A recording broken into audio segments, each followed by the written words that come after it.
Bonjour à tous, bonjour. On est parti pour une rubrique psychologie positive. Donc, aujourd'hui, qu'est-ce qu'on a au programme?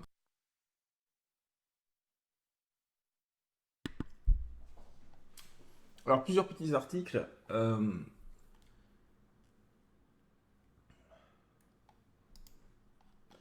donc de plusieurs revues anglophones qui parlent d'articles de recherche, justement.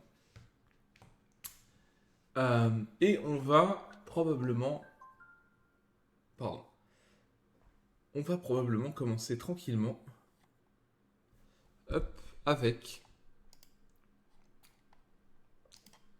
un article sur le fait de partager des bonnes nouvelles. Voilà. Désolé, je vais couper le micro de temps en temps parce que je tousse encore un petit peu. J'essaie de me centrer. Voilà. Alors, hop. Voilà, j'essaie de faire ça bien. Bon. Donc, euh, quand on partage quelque chose de positif qui nous est arrivé, ça a tendance à augmenter les sentiments, les émotions positives qu'on va avoir. C'est-à-dire qu'en fait, on a un événement positif, ça nous procure des émotions positives. Le fait de le repartager, ça augmente encore le nombre d'émotions positives générées et on va donc capitaliser encore plus sur cet événement positif. Euh, et donc quand on partage ça, on peut avoir des retours positifs des autres. Et ça, le fait de partager les événements positifs et de capitaliser sur les événements positifs, ça a un lien avec un certain nombre de conséquences positives, comme le fait d'approfondir ses relations et d'être plus heureux. Et visiblement, selon une nouvelle étude, on aurait aussi plus de sentiments de gratitude quand on partage des choses positives avec les autres. Alors l'étude en question, la voilà.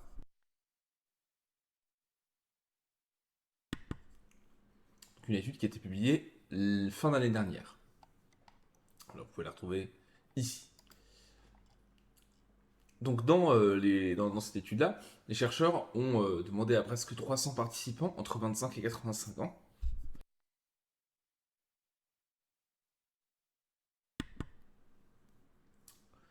Euh, Ils leur ont demandé quel était leur état de santé général, à quelle fréquence ils avaient tendance à partager les nouvelles positives, et comment les autres personnes de leur vie en général répondaient à le fait qu'ils partagent ces nouvelles positives. Est-ce qu'ils étaient enthousiastes ou intéressés? Est-ce que ça attirait l'attention sur des éléments potentiellement négatifs? Ou est-ce que les gens ignoraient tout simplement les bonnes nouvelles qu'ils partageaient? Donc ensuite, 6 fois par jour pendant 10 jours, les chercheurs ont envoyé des incitations aux participants pour leur demander à quel point ils étaient reconnaissants dans le moment auquel, enfin en gros, ils ont une notification, on leur demande est-ce que vous êtes reconnaissant en ce moment, et ils vont dire oui, plus ou moins, etc. Donc ils leur demandent ça, ils leur demandent s'ils ont eu une interaction sociale à l'instant, là, enfin à quel point c'est intéressant, et s'ils ont partagé des bonnes nouvelles avec la personne dans cette interaction sociale. Et à quel point ils se sentaient proches de la personne comme résultat de cette interaction sociale et de ce partage de choses positives éventuelles. Et donc ils ont trouvé que les personnes qui partageaient les événements positifs avec les autres étaient en général plus reconnaissants et se sentaient plus proches des personnes avec lesquelles ils avaient partagé cette nouvelle-là. Et en plus, en général, quand les gens partagent des nouvelles positives, ils ont tendance à avoir des retours assez positifs, enthousiastes. Euh, voilà, donc il y a aussi ce retour positif là. Et donc, en gros, quand on partage des nouvelles positives avec les autres, on éprouve de la gratitude, et pour l'événement, et par rapport à la réponse qu'ont les autres, qui est en général positive. Et cette gratitude-là, le fait de ressentir de la gratitude, ça a des effets positifs. Ça aussi, on a pu le mesurer dans d'autres études, comme une amélioration du bien-être subjectif, voilà, l'approfondissement de la qualité des relations. Euh, donc c'est aussi intéressant de ce point de vue-là. Alors, ensuite, ce que les chercheurs ont montré aussi, enfin, ce que les chercheurs n'ont pas pu montrer justement, et ce qu'ils ne cherchaient pas forcément dans ce travail-là, c'était qui étaient les personnes destinataires de la bonne nouvelle, à qui on partageait la bonne nouvelle. C'était des amis, des proches, enfin, le partenaire, des collègues, etc. Et donc, il y a des recherches là aussi qui montrent que le fait de partager des nouvelles positives avec des proches, ça a tendance à renforcer ces relations et à amener plus d'émotions positives. Euh, mais d'autres études disent que c'est pas forcément important la proximité avec la personne avec laquelle on partage la nouvelle positive. Donc, euh, donc encore débat ouvert là-dessus. Et enfin, un certain nombre de personnes ne partageaient pas forcément des nouvelles positives fréquemment, seulement une fois sur quatre quand on leur envoyait une question, enfin quand on leur envoyait des questions en fait, par notification. Donc en sachant qu'on envoyait 6 prompts par jour pendant 10 jours, donc 60 fois, donc 25% de 60, ça fait combien? Ça fait 15, voilà, que 15 fois.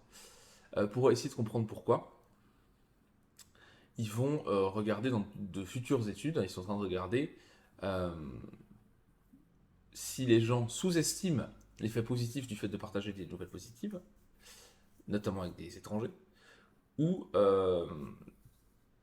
s'ils sous-estiment simplement le fait de socialiser ou d'être généreux, bon avec les autres. Donc en gros, l'idée c'est qu'il faut plutôt pas se réfréner à partager les bonnes nouvelles avec les autres parce que ça a des effets positifs sur soi, sur les autres et sur les relations qu'on a aux autres. Après, il y a un autre truc. euh, on peut aussi estimer est-ce que tout le monde a tant de bonnes nouvelles que ça à partager? Ou est-ce que tout le monde est capable de considérer avec au même seuil le fait qu'une nouvelle soit bonne ou pas? C'est-à-dire, il m'arrive des trucs bien, mais peut-être que je me rends pas compte que c'est des trucs bien. Pour moi, c'est pas très important, enfin, c'est pas vraiment si bien que ça. Alors que pour d'autres, oui. Euh, Ça, c'est une première peut-être chose qui fait qu'on partage moins de choses positives. Deuxième hypothèse, c'est il m'arrive objectivement moins de choses positives.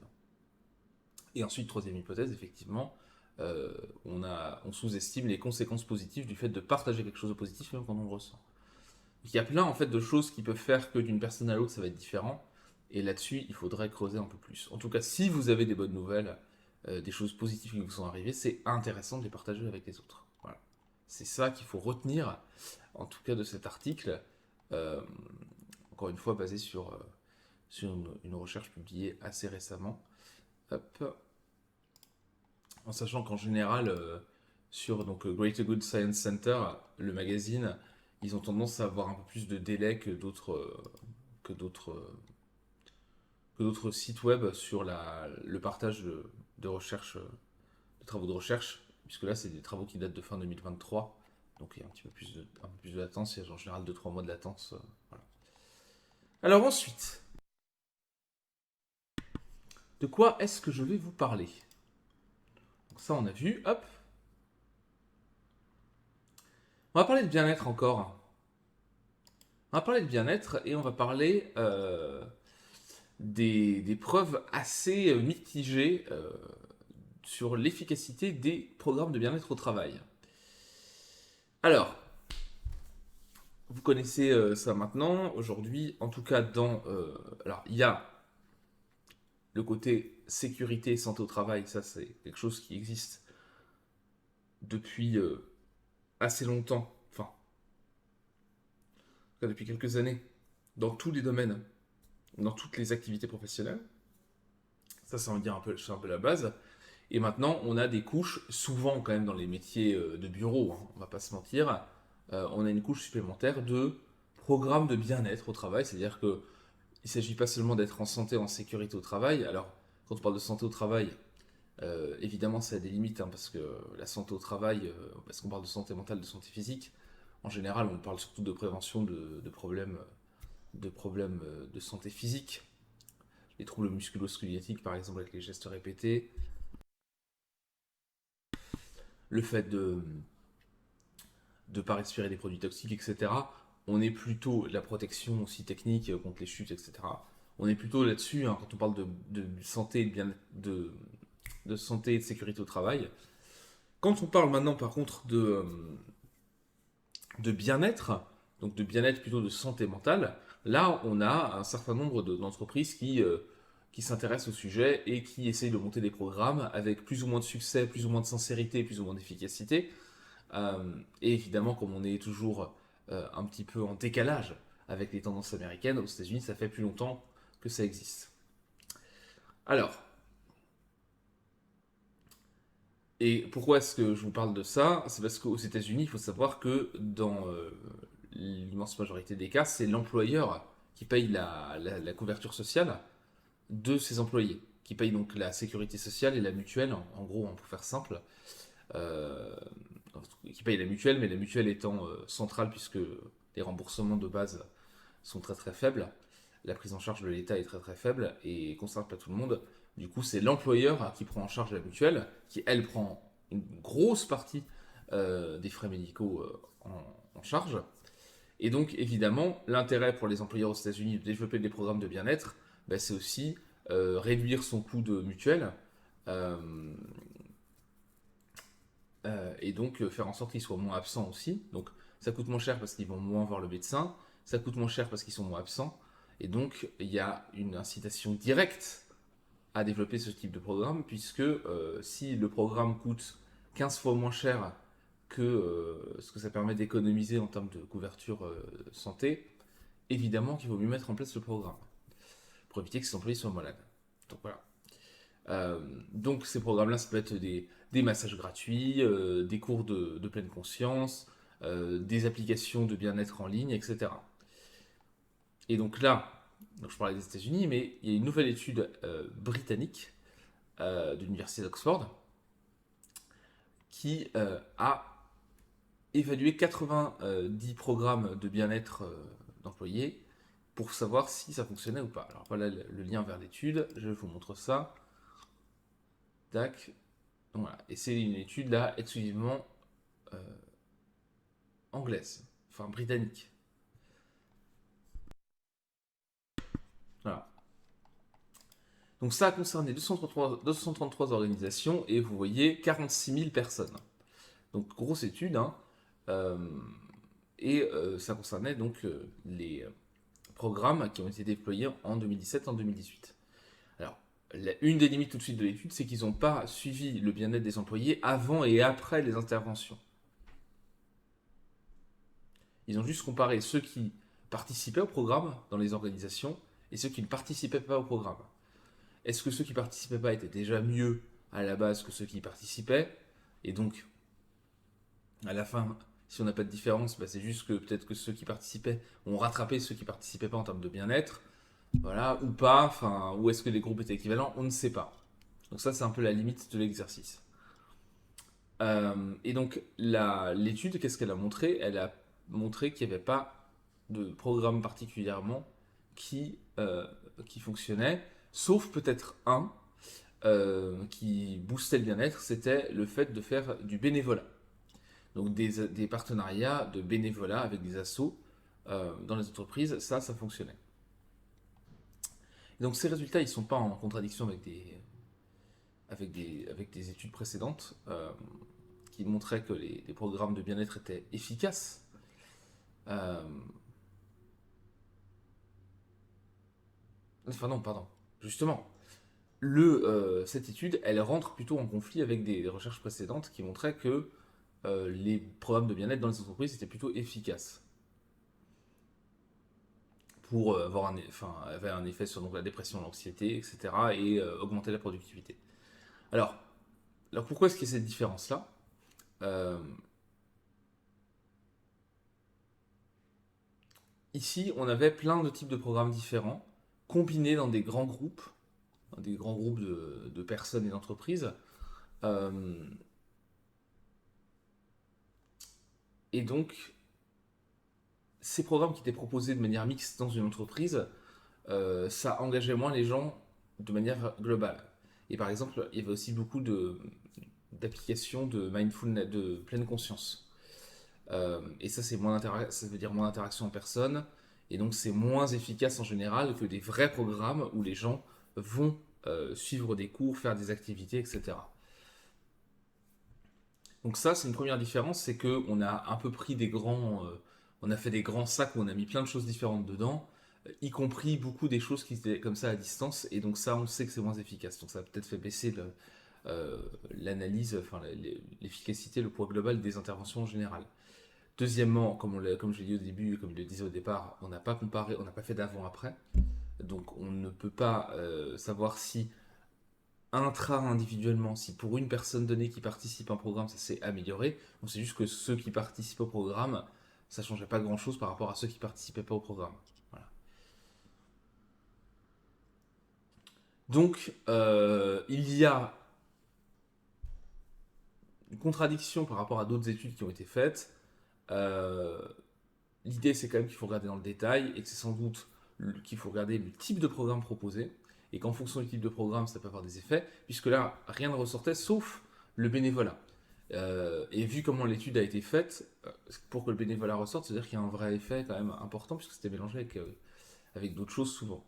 Donc, il faudrait regarder l'avant-après, il faudrait continuer à creuser la question, mais ce qui est certain, c'est que les programmes de bien-être en entreprise, pour améliorer le bien-être, c'est pas non plus la panacée, ça fonctionne pas toujours, et c'est pas aussi simple que, bah oui, on peut en faire un, on peut faire un peu n'importe quoi, et ça va fonctionner, et les gens vont être ok, et vont bien recevoir les choses. C'est pas forcément le cas. C'est pas forcément le cas, donc il faut faire attention aussi à ce qu'on raconte, à ce qu'on raconte sur le sujet. Voilà. Alors, ensuite, qu'est-ce que j'ai envie de vous proposer? J'ai envie de vous proposer un article. Attendez, que j'avais ouvert. Je regarde juste si j'ai. Voilà. Voilà. Une autre étude sur justement le bonheur. Donc là, on reste bien dans le. Je, je mets ça comme ça. Hop. Alors, euh, étude publiée, enfin, article publié dans Scientific American. euh, donc, sur les recherches sur le bonheur en général.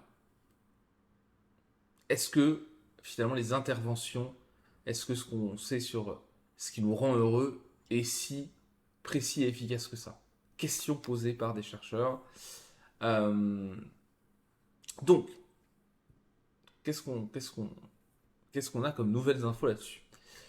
Donc, on veut tous être heureux et depuis l'émergence de la psychologie positive notamment, les chercheurs sont intéressés à cette question sur ce qui nous rend heureux. Euh, Mais il y a eu plusieurs soucis ces dernières années dans les recherches. Et en fait, il y a un peu des contradictions, des, des bouleversements, des débats sur certaines études de psychologie positive qui seraient non, non reproductibles. Or, évidemment, la qualité d'une étude scientifique, qui est déjà de base une des qualités fondamentales, c'est qu'elle soit reproductible. Qu'un autre chercheur puisse se saisir de la même hypothèse, reproduire l'expérience et obtenir les mêmes résultats. S'il n'obtient pas les mêmes résultats, c'est qu'il y a un souci. Qui peut être dans la méthodologie, qui peut être dans l'échantillon, qui a été des types de personnes qui ont été sélectionnées, etc. Après, il y a une variation aussi d'un groupe à l'autre. Mais... Et donc, et c'est pas que la psychologie positive, hein, il y a eu plein d'études comme ça qui ont été questionnées, par exemple sur la motivation et la notion de euh, la volonté, la notion d'énergie, de réservoir de volonté qu'on aurait dans la journée. Il y a eu des études qui ont été faites dessus, des contradictions, etc. Des choses qui ont été remises en question, pardon, qui étaient des choses qui étaient assez globalement acceptées comme vraies, enfin, qui avaient fait consensus dans la recherche. Donc, évidemment que la question se pose aussi sur les recherches sur le bonheur. Bon. Euh,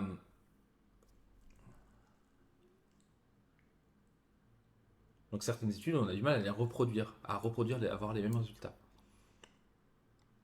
Par exemple, alors ça c'est pas une étude de psychologie positive, c'est une étude de psychologie cognitive qui avait été faite en 88 où on avait demandé à 92 étudiants de l'Illinois de prendre un stylo entre leurs lèvres et leur nez, comme ça, ou entre leurs dents, pour les forcer à prendre une position, soit de je boude, soit je souris, etc. Mais à cause du fait de tenir un crayon entre ses dents. Donc pas du tout lié à souriez, hein, ou faites la moue. C'est vraiment genre tenez comme ça et en fait quand tu tiens comme ça tu fais la moue ou tu souris. Voilà. Et il y a eu 17 études différentes qui ont essayé de retester, de refaire ce protocole-là sur 1894 nouveaux participants et en 2016, on a constaté qu'on n'arrivait pas à reproduire ces résultats. C'est-à-dire que le fait de faire une grimace qui ressemble à une expression provoquait l'émotion liée à cette expression. C'est-à-dire le fait de faire la tête de bouder ou le fait de sourire qui provoquait des émotions positives ou négatives, etc. Et donc, c'est un exemple de la crise de reproductibilité de certaines études en psychologie. Euh,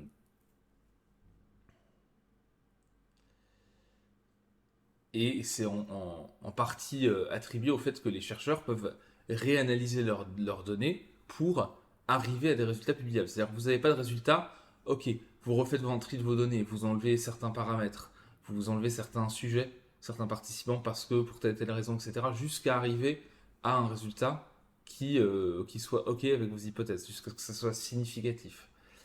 Voilà. Et donc,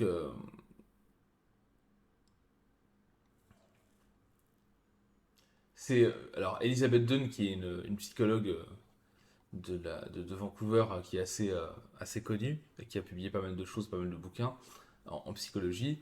Elle dit bah, c'est comme tirer plein de flèches dans un mur, enfin en direction d'un mur, et puis rajouter la cible après en fait. Et puis on la met sur les flèches quoi. Alors une des solutions justement ça a été que les scientifiques donnent avant de leur publication leur plan d'analyse, en fait. C'est-à-dire comment est-ce qu'ils vont analyser les données de leur expérience. Ça, c'est en gros ce qu'on appelle un préenregistrement. C'est une déclaration publique avant la publication. Alors, en fait, il faut être suffisamment en fait, connu et réputé comme scientifique pour faire ça parce que, je suis désolé, mais la plupart des chercheurs en psychologie dans le monde entier, quand ils publient quelque chose, tout le monde s'en fout, hein. Donc, prépublier, faire une déclaration publique avant, bon, c'est pas toujours possible et c'est pas toujours quelque chose qui est entendu. Voilà, donc et c'est pas possible dans tous les journaux, etc. Donc, euh, ce qu'elle a fait, Dune et ses étudiants, euh, ils ont regardé justement des études qui étaient pré-enregistrées en termes de méthodologie. Donc, on déclare exactement comment on va analyser les données avant même d'avoir réalisé l'étude. Euh, et donc, c'était que 48 études. Et c'était visiblement assez encourageant. C'est une pratique en tout cas qui se développe. Donc ils étaient contents parce qu'il y a quand même pas mal d'études. Euh,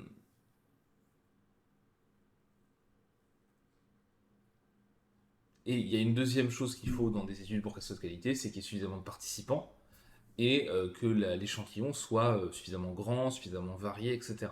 Et donc là aussi, dans ces études qui étaient préenregistrées en termes de méthodologie, on avait ça. Donc c'était aussi plutôt positif. Alors, qu'est-ce qu'ils ont trouvé en regardant un petit peu plus près ces études? Donc, si on prend la gratitude, un des sujets de psychologie positive, dans une des études récentes, les chercheurs ont demandé à des centaines de personnes d'écrire sur la manière dont ils avaient passé leur semaine, euh, ou d'écrire une lettre de gratitude à quelqu'un.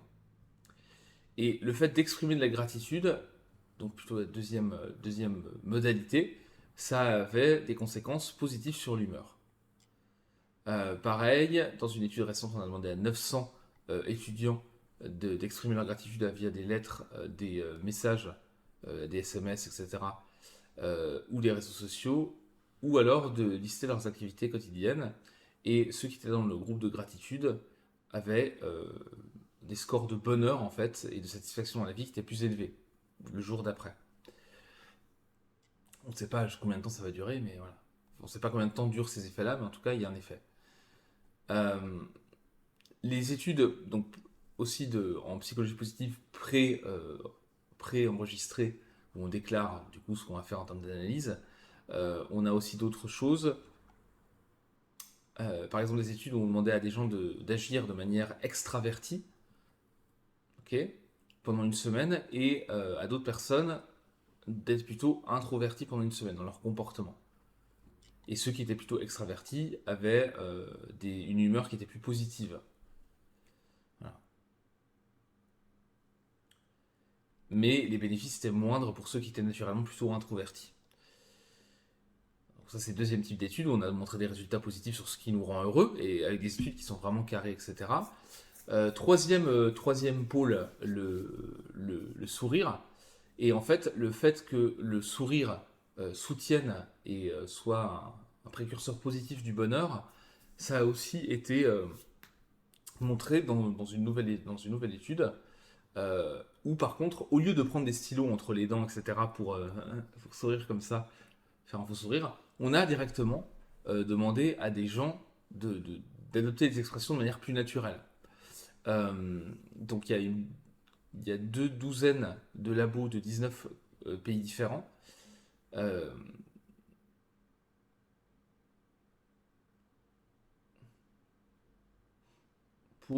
pour tester ça, en fait. Et donc, ils ont refait aussi avec le stylo. Avec le stylo, pas d'effet. Donc, auprès de 4000 personnes, pardon. Avec le stylo, pas d'effet. Le stylo qui entrait dedans comme ça, pour faire un faux sourire. Par contre, quand on demande aux gens de copier un sourire qu'ils voient en photo, alors euh, on a une amélioration de l'humeur. Et ça marchait même pour les gens qui pensaient que ça ne marcherait pas. Donc en fait, euh, oui, le sourire peut provoquer des émotions positives, mais il faut que le sourire soit un vrai sourire en fait.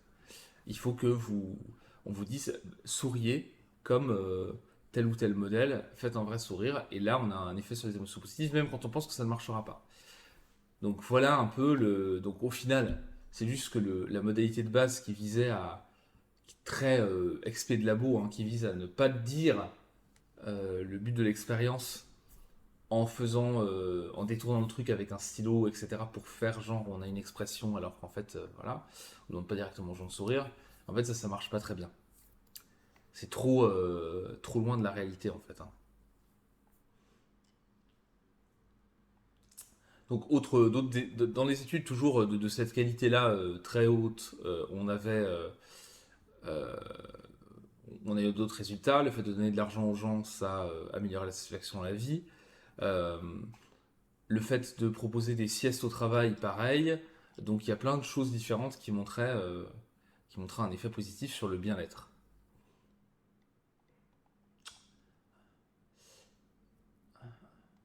Par contre, il y a d'autres études pour l'instant qui ne... Alors, si on prend justement les études, enfin les critères de Doon et de ses collaborateurs pour dire quelle étude est suffisamment qualitative, c'est-à-dire en pré-déclarant ce qu'on va faire d'analyse des données de l'étude, même si on prend que ces études-là, on a encore du mal à avoir des effets dans ces études-là sur le bonheur du bénévolat, des actes de bonté fortuits, de la méditation. Euh, et donc, qu'est-ce que ça veut dire ça? Ça ne veut pas dire simplement que ça ne fonctionne pas, que toutes les études sont chez la poubelle. Ça veut dire qu'il n'y a pas beaucoup d'études déjà qui font ça, qui prédéclarent, voilà. Et, euh, et c'est tout en fait. Donc il y a des centaines d'études qui sont mises de côté de manière un peu arbitraire. Donc c'est bien parce que c'est un critère qui permet de se dire vraiment sur certains sujets, là on a suffisamment d'études qui prédéclarent leur analyse et donc on est sûr que ça a un effet. Mais en même temps, quand on a des centaines d'études par exemple sur la méditation qui montrent les bénéfices, qui sont carrés, etc., avec des conditions différentes, des modalités un peu différentes, etc., on a quand même suffisamment d'indices pour dire que la méditation a un effet.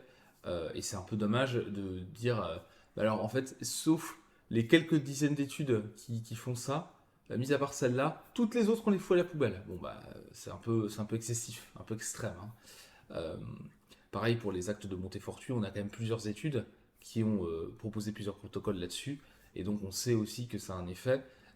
Après, pour l'instant, dans les études pré-déclarées, les quelques-unes qui existent sur ces sujets-là, parce qu'après il faut des études pré-déclarées en psychologie sur tel ou tel sujet bien spécifique, on peut très vite retomber à il y a zéro étude ou il y en a une ou deux. Parce que la pratique, pour l'instant, la recherche, c'est pas ça. Donc voilà, le jour où ce sera la pratique générale, peut-être, mais voilà. Donc il ne faut pas non plus devenir extrémiste. C'était une manière de, je pense, hein, cette démarche-là, de montrer que s'il y avait des effets, et que quand on prend des études carrées, on trouve quand même encore des effets de certaines pratiques sur le bonheur, et donc voilà, qu'il ne faut pas dire que toute la recherche qui a été faite dans ce domaine-là est achetée. Donc l'idée, c'est plutôt de promouvoir des bonnes pratiques, et de se dire, ok, il faudrait être un peu plus rigoureux, et c'est comme ça qu'on est crédible. Voilà. Donc, un peu des réserves sur certaines choses qu'il faut encore creuser, et puis en fait, pas mal qui sont confirmées. Donc, au final, euh, au final, on a quand même des effets, hein, tout ce dont je peux parler sur se réaliser. Et, et encore une fois, hein, je fais un peu le tri et je regarde les études et je regarde s'il y a suffisamment de choses sur le sujet. En général, vous pouvez quand même y aller un peu les yeux fermés. Mais n'y allez pas les yeux fermés. Il y a toujours des références, par exemple, dans les articles que je mets sur le blog, des références scientifiques. Allez regarder les références scientifiques. Allez lire les articles. Voilà, allez creuser. Ne prenez pas tout pour argent comptant. Moi, j'essaie de faire ce travail-là pour faciliter les choses. Mais bien sûr, les références sont là pour que vous puissiez aller les consulter. Donc voilà. Eh bien, écoutez, tac. Je pense que on va s'arrêter là pour ce matin. On a fait 3 articles. J'ai pas envie de rusher. J'ai d'autres choses à faire après au travail. J'ai envie d'y aller tranquillement aujourd'hui, pas être en speed. Donc, je vous souhaite une excellente journée. Euh, Normalement à la semaine prochaine. La semaine dernière, vraiment pas pu, donc j'ai fait sauter la revue. Normalement, donc à la semaine prochaine, je vais tenter de remettre les replays de décembre et de janvier euh, assez rapidement maintenant sur le blog pour reprendre un peu les publications. Mais bon, voilà, en ce moment, j'ai pas trop le temps, donc ça viendra quand ça viendra, pas de stress. Sur ce donc, je vous souhaite une excellente journée et je vous dis à la semaine prochaine. Ciao!